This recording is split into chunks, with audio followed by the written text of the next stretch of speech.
Bora har bir ulfatlarning ichida, jo'ralarning ichida bitta yarimta odam bo'ladi, imkon boricha birovdan kulib oladi. Birpasda masxara qilib qo'yadi. Xijolat qilishlikdan o'zi huzur oladi. Bora bor, o'sha o'sha palonchi. Lekin o'sha palonchi ham o'zini shunaqa deb bilmaydi. Payg'ambarimiz sollallohu alayhi vasallam aytadilar: "La tuhammirul wujuh." Yuzlarni qizartirmanglar. Ya'ni odamlarning yuzlarini xijolatga qo'yib qizartirmanglar. Mo'min odam bunaqa bo'lmaydi. Mo'min odam birovni xijolatga qo'ymaydi. Agar biz mo'min bo'ladigan bo'lsak, payg'ambarimiz sollallohu alayhi vasallamning hadisini eshitdik.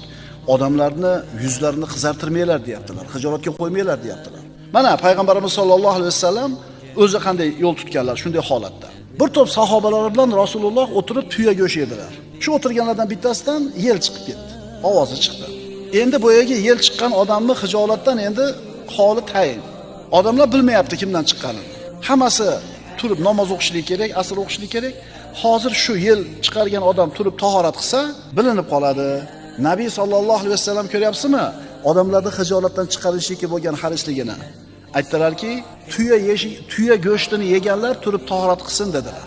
Sahobalar hammamiz yedik ya Rasululloh deganida, kullukum falyatawadda.